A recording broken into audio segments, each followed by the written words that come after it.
Sophia Fia Lea Sosalene Ia tātou tapuai Ilo tātou ali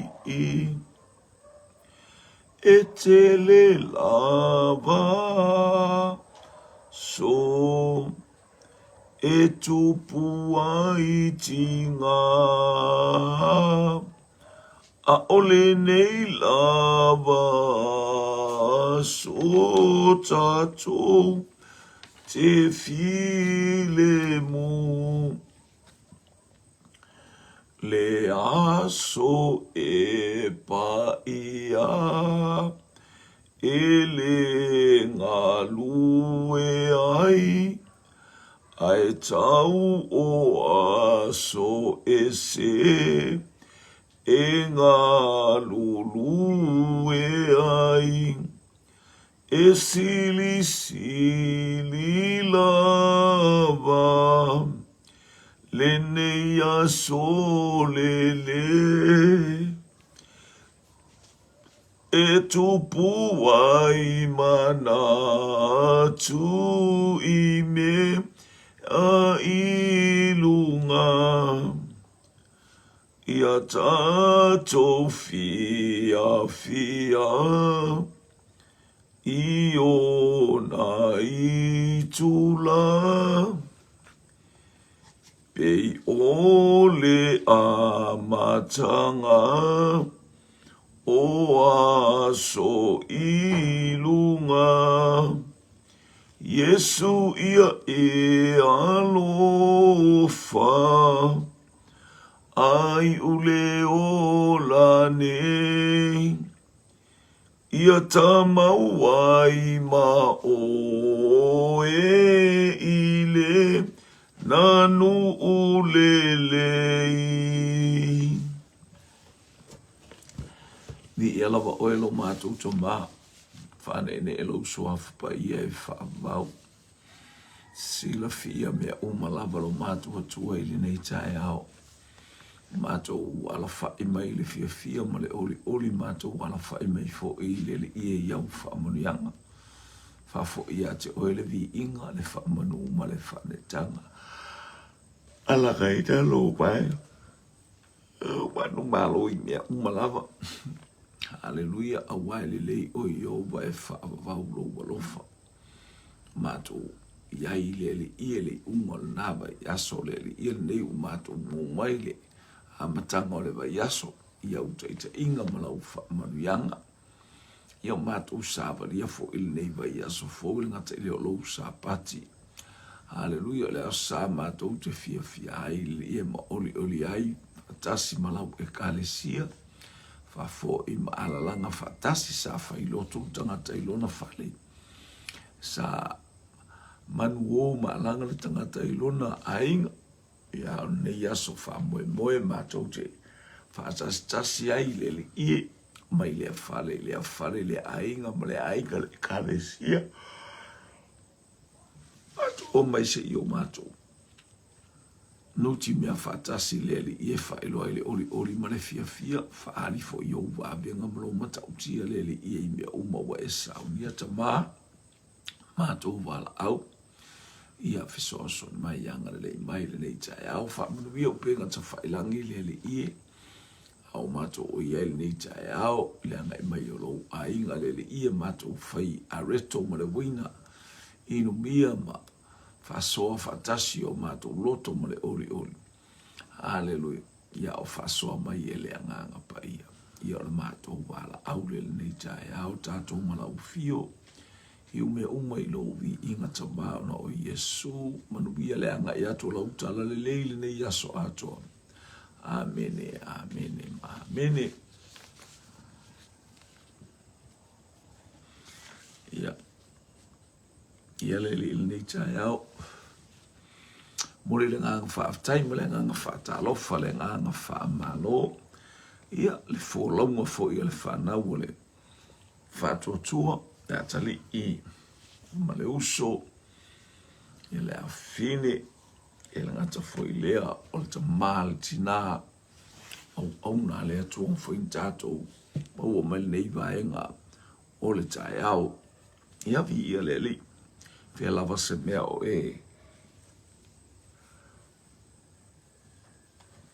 anga i mai ai te mea o tate mau whaatasi e nei ma Paul Kalame whaamunu atu le atua le teimi e tauno mai ai ia ma ta wha nuti mea whaatasi e pei o nei tai au mahatangu fia anga le atu le atua Hallelujah malo le soifua malo fo i le whaatoatoa ia malo fo i whaita talo Hallelujah tato iai o na po Fita ma whainga tā, he tātou tia loto tele mo tātou fia e lea uno. Ona o le whaatasi mai o lo tātou tāpa au o i le langi i mea umalapa. Mi i ele suafa manu malo le atua le zama. Le atua le alo le atua le nganga. Ia, i fwoi malanga le maleu mo le oti lungo tele o ainga. Ia e whaaftai i le atua i lana mawhanawhananga ua. Mawhanawhana ai tātou ona oe pele i o tātou loto o tātou maamae ona. Malanga maleu ma le oti. Ia o loto whaaftai fwoi nei vaenga o le te ano le whaamalo longa le li. Hallelujah. Ia umalo ia ina i ainga i whale mai. Ia pa i atu mo pa i ane le whaamalo longa lo tātou watua. Hallelujah ina i o tātou ainga ma ia. Iei le atua pe o tātou loto vivi i ma le whaamanu. Ia, ia le atua le nitu aso. Nā tātou uo le upo le atua. I o le areto ma le waina. O le whiaunga sani e te whaalongolongo i le aso ma le aso. I le ata imfo i pe a maua le mana anga pa ia mai au nā le atua. Ni tai au. Tu e mai e whai ma a reto ma waina mo i ta ua tate a aima ta whainua. Se mui se malo si fau mai i ta maa tate. Whalongolongo i e elnga te leo le pa ia tua le anganga pa ia mo oe moa uma i tato uma. Ina i o tato maua tutu sana whaamu i angala ese. Ia taune ia whaamu ia le atua i lau whaafunga le tai au. O tu sia whaamu sino i lom ta upu e ono. Alfa upule sumartasi mara sumalua. Hallelujah. Praise God. Ona anu tua i leo le angelu a le li. Ua nofo i lalo le tape neko sai o fira. Na ia i o asale apse eru. O kitiona lo natali. Ua sasa saito. I le mea e soli ai vine. Ina ia lilo ai a mitiana. Ua faali mai ia te ia le angelu a le li. Ua whapea mai ia te ia o oe nā le toa mālosi. O ia te oe le ali. Ia le ali. Ona whai atua i leo kiti ona ia te le ali e awhai ua ia te i mātou le ali. Se ale mea ua o mai ia mea uma ia te i mātou. O i whea ona vāvenga uma na tau mai e o mātou mātua. E o mātou ta mā, ia te i mātou mo whapea mai. Ele i aveina e ea o i tātou ele li i ai kupito. Ona pōnei wa lafua ina ai i mātou ele li. Ua ia tu wina mai fo i mātou i lima o mitiana. Li ele li. Praise God. Hallelujah. Iele tole fiau le tau moli. E ati le silafanga ale atua i soifua o tangata taito atas. E silafia e le atua tangata umalapa. E ati lana silafanga i tangata malona olanga. E ati le silafanga le tangata i ale atua i tangata mo lato uolanga. I iele ole te i ole tangata lea, ole tamiti lea. Ole atali i ole toi ina ole li ta ua, ole no apsi elu ili tofi o Manase. ole mea matau tia le tātou whaalongo le tala le angelu o whapea mai le angelu. O oe nā le toa mālosi. Pino whētu le nei tai au. E ati le sila whanga le atua. I o tātou tangata taito atasi. O lata te manatu a tā ua ele o tā ua on tangata o ngā. O to e whaale au ngā ina i tā ua i a tā lama tā upu. Aia, a ole sila whanga le atua. O oe ole tangata whaau ngā ina. O oe ole tangata hale lo tū mā losi mō lou a inga. O oe ole tangata e ola i lou a inga. I ia leli. O le winga leo Israelu wa le taimi o le tusia whaamasino. E luma, e tua, e tua, e luma. E ese ele mautonu tangata. O le aso o tapua e ile atua, o le taimi ua le hai. Na amata mo e whemo mo wa i tangata i le taimi o le tusi le a whaamasino wa umatu i osua. A uanga i mailenu e anga i pongi sā tangata. A le upo i osua, fili o utou i le aso nei. O mea uma wa utou watua i a te utou, o mea uma wa o whaatonu ai utou, o mea uma wa fesoa soani mai a ile i a te itatou. O mea nā tau te muli a, i o tau tausi tu la fono a leli. Lea tua lena au maia i tātou mai ai kopito. Lea tua lena au maia o tātou ulua i mātua mō tātou mātua au a whioti le ala.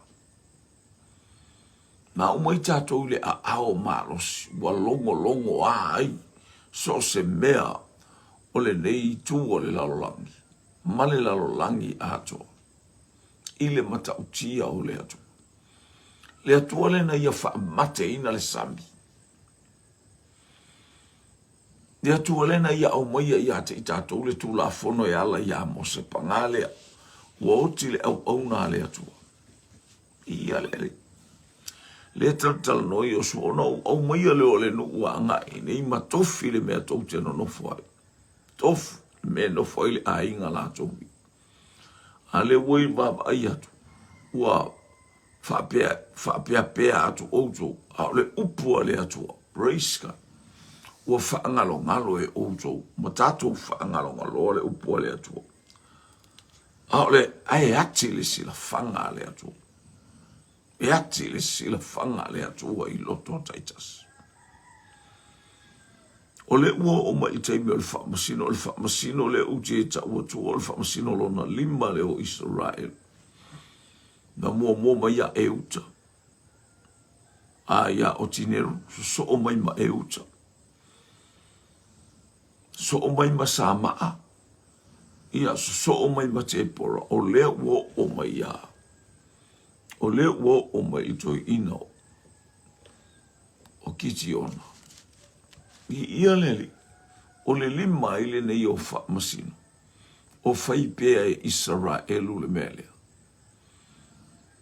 O ia ile whaamasino o matua i manuia o lato o langa pia o tangata fo ia lele a tō maili tangata e vava ai tātou, ese o tātou whaamaoni. Ai ao o ina alu tangata pola, e alu si mea ole. E ngā lue ai po alu se fe au po alu fo e, e whaisa na paperwork, ia po alu tau mawhai ia. Teisi vae ngore whanua o ia i po awhai o le au. O i tātou o tangata whainga aluenga, e alu atu loa, pālo le nofonga. O le isi tangata whato awho i mai ale, le tamaloa, whato ato he tū ilunga. Ni ia lele, o le mele maua i ia Israel. Tele ia na maua i tātou. Tele ia na maua i tātou se ilonga tātou te wa ai le taitai. Whato a tātou tutu ilonga tātou ngā lue. Se ilonga tātou te wa ai i le boss. Ia whato ai ai se ngā i o inga tangata e whai. Ni ia leli. Ape nan me o tupu le no ulea.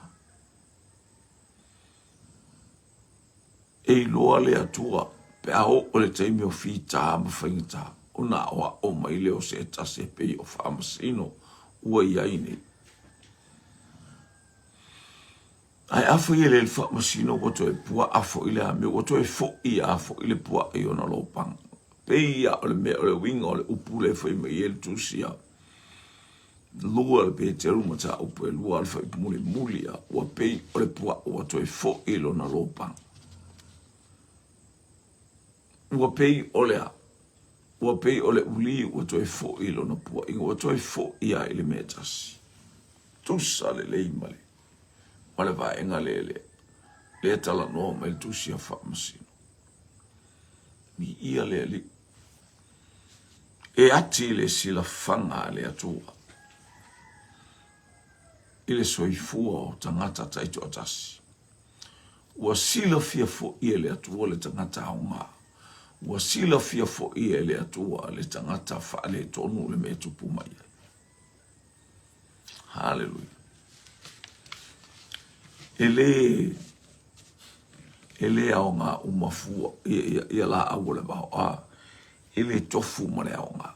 Ia le ali. Ese au ngā. Praise God.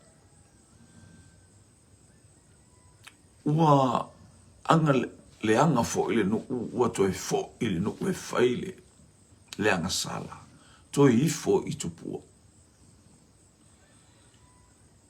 Praise God.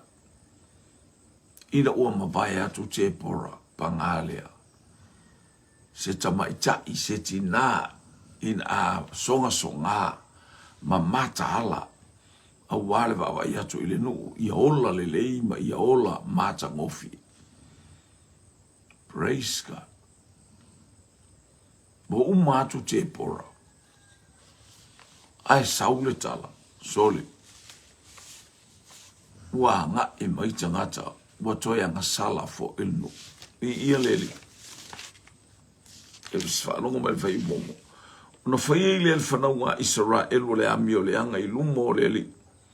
Ona tu uina tu wailea o ila ato weleli I limo mitiana I tausanga I fitu.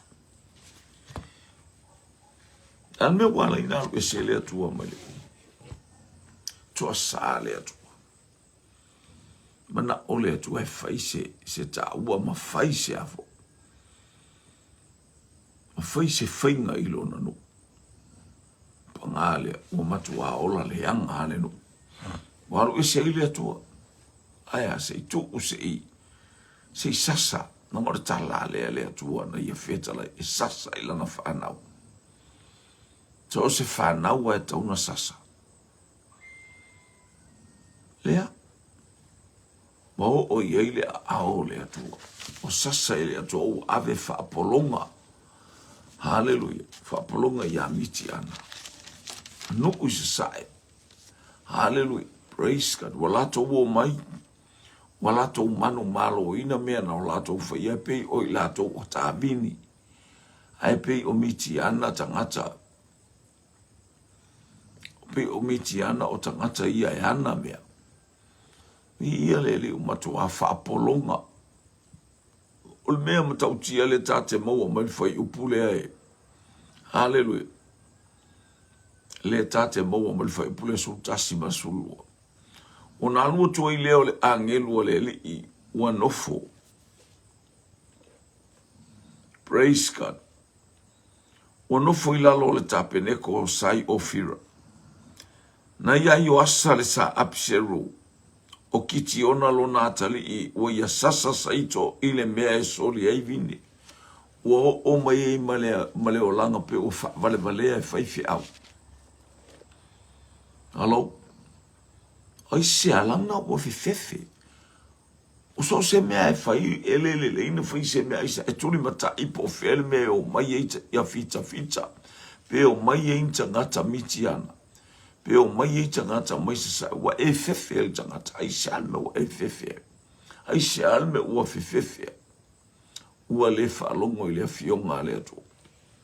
So staimi tatou te le whaalongo I le fionga le ato. o le malaia le mea tātou te whaafsanga. O pua ngā mea tātou te whaafea ngai lea taimi ma lea taimi. Langa o lea fionga lea tua. A whaitou te matua whaalongo i lo usi ufonga lua so mare valu le tusi a te utanong. Mata upu mua. A mata lua so valu whai upu mua. A whaitou te matua whaalongo i le si ufonga i owa lea tua. E manuia outou. Whai upasu lima a whaitou te le whaalongo i le si ufonga. E o mea ne ia te otona sau lole i tu ein o mea leanga mala Oka, ni fetu o ali mai lunga o mea o mai ia te i tātou pēn whai mai el tuspai. Whapena mele o i el nule. Taimi e iai le whaamasino o ua mata hala masa ili atua. Taimi e lea i watu e fo ia. Oto e fo ia tangata i le mea tuai. Oto e o whaile o langa whaapau. Walato wifo i tupua. Walato wifo i apa alama asaira. Ai le aise manatu. Hallelujah. Ele aise songa. Ele aise ta ofi ile atua i ele lau tatou whaalongo ile. O tatou whaalongo ile foi u. Le pe on tatou au mai e whai ele tatou te whaalongo longo ia. Wa o le teimi e langa ina i le atua, wa o le lato wala au i le atua. Praise God.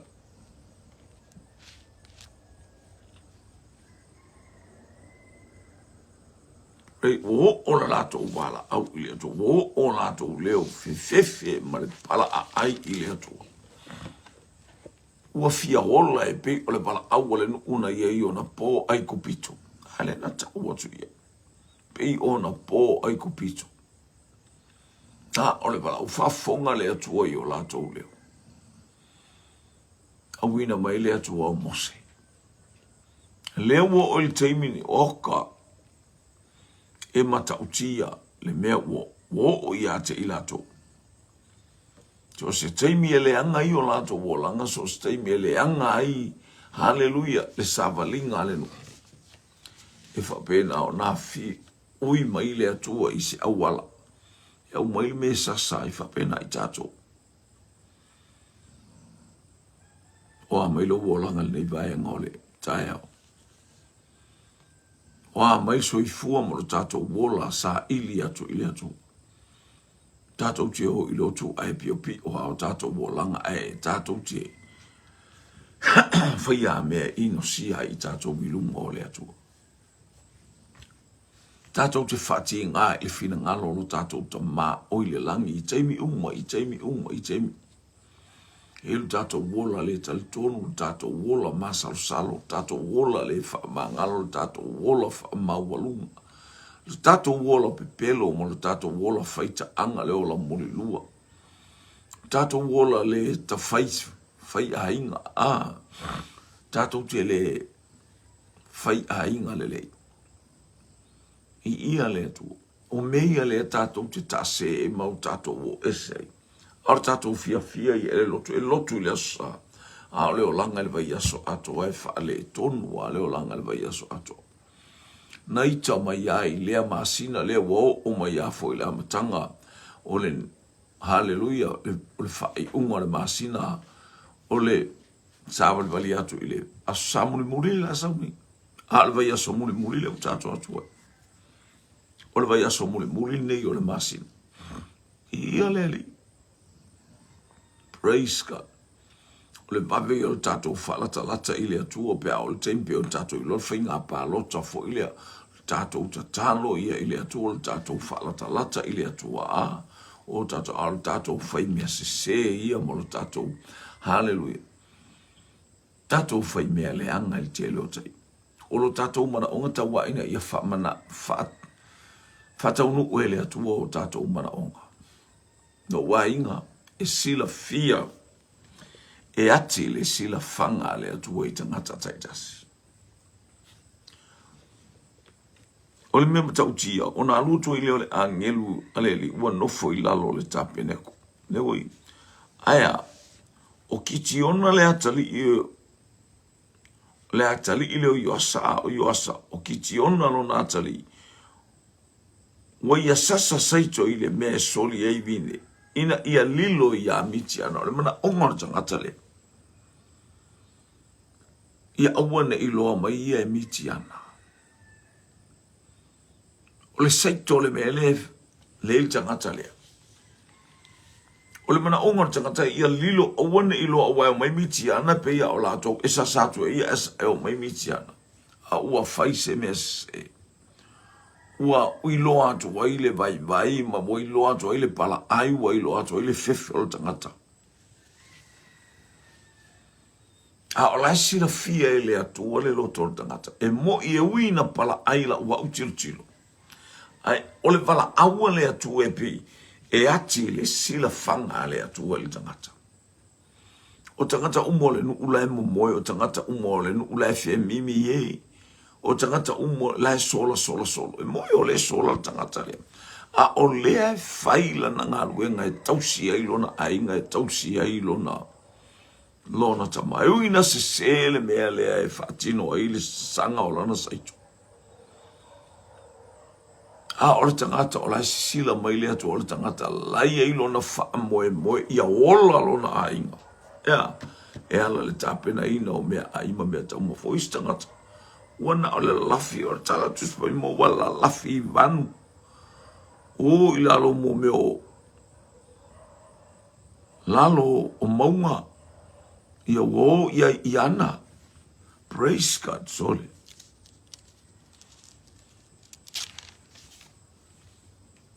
ia fonga mai al fai pulele o manu mano mitiana ia Israel ona lato fai ai lea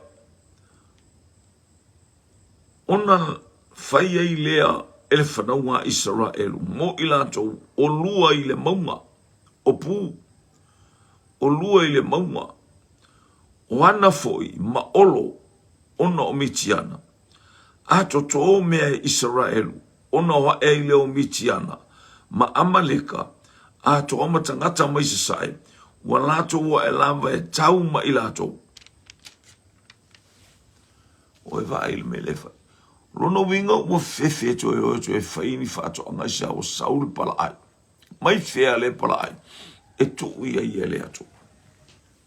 Le fefe la mo le fionga le ale atu. O le a fionga le ale atu ia te ilatu. A faito te le fa maoni. A faito te le fa longo. A faito te le ustai. E fai mea ia tuiti ngā ia te uto. E whaima mea matui tui tangata ia te uto. Matau le whale tala le atua ia i tangata nei. Ma aile a aile i o matu ato umata ala ia. O le ai o fua ina mo uto. Ai whaisto ngā ruenga. Ma ai tangata na e to toele o uma na fasiote i o sua pe tau e o sua le tau. Na ala ona tu ufa i mai tu spaia. Na ala ona tuu tangata ia ele atua ma le fasiotia i osua. Se i tofo a ile no. Peu stata ile upua le atua. Awane i o lato feava nga i matangata ia. Awane i o lato tupu fatasi pe lato te milo fatasi. A i o lato tau fa ie fasioti ma faa umatia. A i o le upua le atua fasioti ma faa umatia. O le ato le fili. O le ata wa nganga le anga le fia ngai mai tato uli nei te mi o tato ia. Ua tu uina mai fo ia le atua ia te i tato ufa ama. Tu uina mai le atua le onge. Tu mai le mativa o taua fe vai a inga. Ina ia. Faisa tato ungaru. La tato ungaru e ngai fai. Tato vala au i le atua. Fai mai tala pauru. O i mato o le au fai ngaru e nga fa atasi ma le atua. So se taimia fai ai lau maruenga, so se taimia te ngarue ai, so se taimia te matalai, e ati le sila fanga le atua i lo wolanga. E sila fia e le atua lo loto. Ia le li. Hallelujah. Ale usisira mai le atua, ia wa fata uma oi. Ona se o vai atu le ngore fata uma oi e tau mai. Wala tau tola wapi e tau ma i latou, ona latou whaatauma oia i leo mea na tutupu i le lau ele ele. E o atu lava i kasa. Latou te lei tu ua lava sina mea ai e Israelu. Po o se mamoe, po se povi, po se asi. Mo i atala no le au whaatauma oi o le anganga leanga, o satani. O satani. Aia, ua tu umai e le atua, hale au whaatauma oi e whaatauma oi ai tato ui mai le atua ia amaleka ma mitiana. Ma nuu mai sasai. Whaatanga e le atua tangata nei lako ke o mai. Hallelujah, to e whao popo i ai na lato sasa i tangata nei. Se i matahala i se i ala i se i tu lai mai ai. Fai se whainga i o lato umo lato tangata. Pangalea. Hallelujah. Ua matua manu malo mitiana, ave mamoe, ave povi, ave asini. Saito, o abe umalato te toto le whanua, ua peia ana toto e o mai mitiana e. Ele le pe ana o mai mitiana e ngā lulue e, ale o mai mitiana na ale o mai a whaatainga mali e. Ele mana ia lea mea. Ai whaafetai i lea tua e taula i lana sila sila ma au mai, hale lana sila whanga i lunga o i lato o e sila fia e lea tō tangata tonu a lea la a ave i eile lave inonu i lea. Wa fe ei, wa fe tangisi. Ioe, wana mwana vai pule iwa. Iwa se fulu. Na ufa pe atu fo i ate uto wa o leli ilo uto watua. Aua tau te mata tau itang i atua sa amori. E o la tau le nu o autou no fai.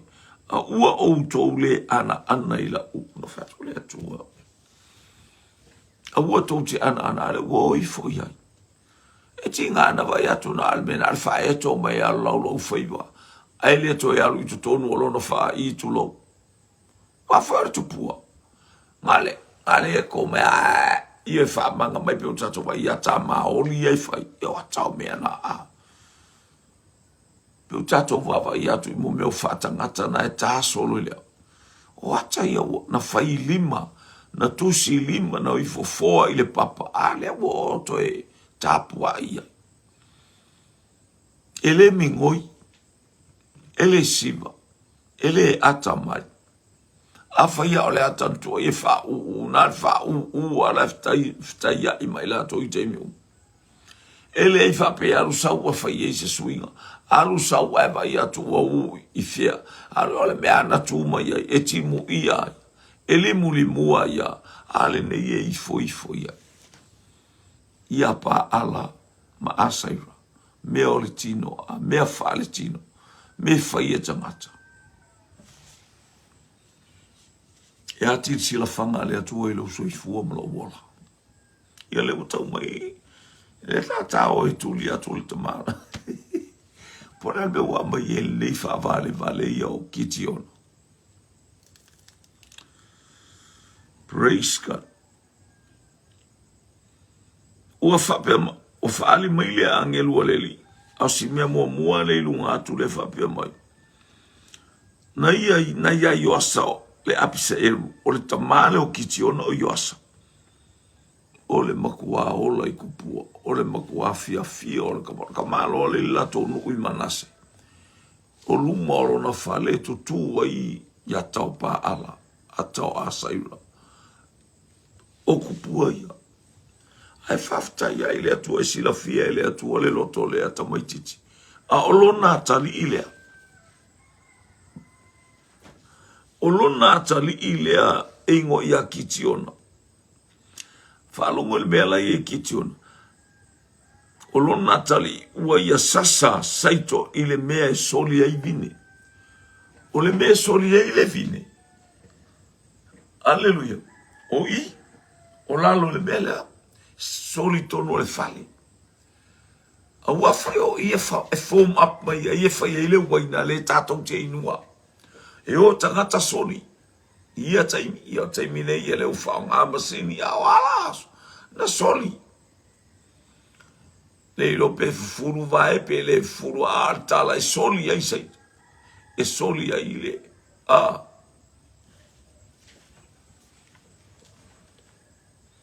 koa makau ki ari lo natali i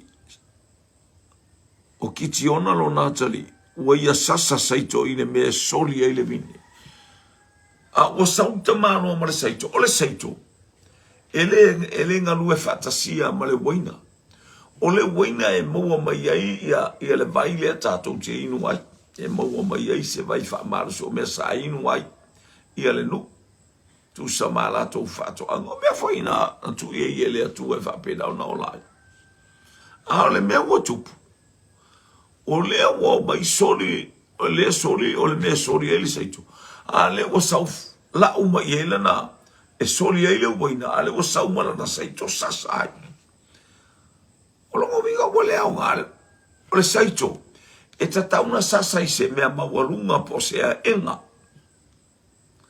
e ave i se mea mawalunga e sasa ai o le wha moe moe o le saito le e te sasa ai lele mai e angi mai le batangi le lea e se ai le aputi o le saito le lea e se ai le ota o le saito le lea e se ai me le anga e tu ua le fatu saito ia e le lea le aputi au wai le lea le batangi e le lea ia le fatu saito o le ngā ruenga le e whai e tangata ia o le Middle East po tangata ia i se sai tu tonu po i lato o hallelujah e lato te sele le saito e le ngata i na whai le saito ai fua i lunga o sea enga e o e ngā rurue ai ma ina ia whai ngō fie o naru ese le matangi o le lato matafa i o i lea aia pa ngā le o le toea el tamalo i lunga o le maunga talo fa wale toya el tamalo le atolo wa e lungo le bongo e sasa i lau saito o le tangata vava i atu ile atu e pe o la tabita e fasanga e umata i monga e o mai ai lo ofiso soan amen al mema tautia sa mara saito ale ilalo le be e soli ele vine ele e uma ko e fai fo ile singalunga e ka uma fai ave ese saito ave ese le o koka pe ia me fa lo tau ngalo pa ia fai e tangata e o tangata tau le lopa ia na ole lulu se tanga e ala na lulu to tonu le tanga ia uma ona sa ese le ole ia fai ngofie ona lulu le tanga ia na ave ese le ai to tanga fi au istangata e o atu fai le lopa e lulu tu ilungo se me mati e whapena ina ia saule matangi ave esele le la lopa ma ave esele mo le puti o le lopa ma le pau lopa ae tu ua ia le lopa lato e whapena me whai na i tangata ia e lato te whai le ngā luenga le o le tau lopa ma whapena e whai fwoi Samoa me whapena ae le aila Samoa e alu tu uni ana lopa hallelujah. Ira e alu ae o atangata tu uma tu ilunga. E pae mai luma e sau savini ave ese ai le ota le lopa. Ae tu ua le lopa e no atu le atae mai e whape nā le whainga o le saito. E tu ilunga le mati e po se sina mau, sina mea mau poe. Ina ia whainga o fia se iwa. Ae wasila fia e le atua le loto le tangata le. O lea, o lona mana onga ia hola lona ainga i se mea ai le walu ai ave lalo ina ia na tia ai o ia uina tele nga luenga e fai e uina whaavale valea ile wa ainga zangata le mea aia wasila fia ele atua lona loto ia hola lona ainga le usau le angi o oe na le toa maros ke i ka makaru e kunga ea o oe na le toa malosi. Se toi whawhangumar vai pulea e sfurulua. Ua whali mai ia te ia le angelua leli. Ua whapea mai ia te ia. Oe na le toa malosi. O ia te oe le ali. O ia te oe le ali. Te ilope ia te oe le ali. te ilo pe ia te tātou le wa maua le tala e fa malosi ai o tātou loto ma i tātou o lo tupu ma o la aisa o tātou ilo iai a le atua ia te tātou i te mi upa. Aisia le anga ua fio ifo le anga pa ia o le atua e tu umusu.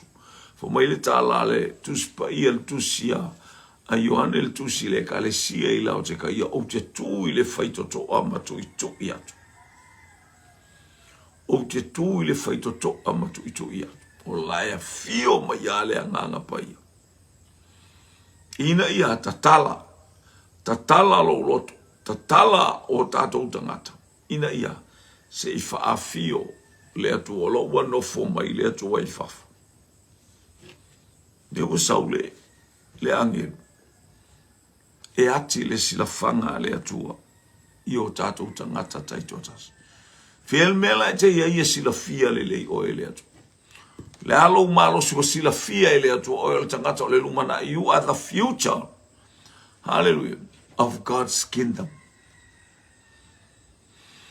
Fao ngā o le atua mo le lumana i o nana ngāruenga. Iosefa. Mai le lai titi o Iosefa, mai le ainga ato o lea. Pa walo le tangata na silafia e le atua. O le future le oro. Wa o i aiko pito. Wa i loe aiko pito fo mai le tupu. O ai la seisi tangata. It means o ai la se tangata mo le lumana i o aiko pito na te whaia nei mea. Araka kalea. E iei le nganga o le atua, iei le poto o le atua. Wa i loa le leia le tupu o Farao. O le future, o le lumana i leo ai kupito. Ma mea umalo i tonu i ai kupito o vai atu, o le tangata le nate i loa le leiso o se mea, o lo i aile nganga o le atua via le ali. O mai o el nei vai, sila fia e le atua oe, e sila fia e le atua. Sila fia e le atua lo taho i le lotu, tāti toa anga i le lotu, ai pala a ai o tā lotu. I mea e whai tono le lotu. Pe ole ase taulanga ua whapea mai ia. I il tātou whailaunga le sau.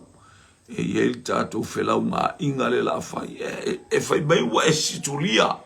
Wa matauna ese ale bealu e yo mafofongo. Wa matuaru ese ato ama le lotu. Wa matuaru ese ato aisia. E le mana o ilo loto pauar me le te mana o lo sau te whalongo longo le upo le atua. Ai te le mana o whai mai ni mea. Lo wainga, ua o mai lo utu aso. Ua o mai lo utu aso, e vala awaile angelu ia te o oe nā le toa malosi.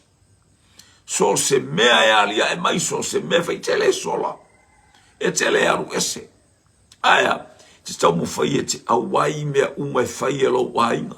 Tau mo fai e awai mea uma, hallelujah. E sori muri a awai na yo uso matutua.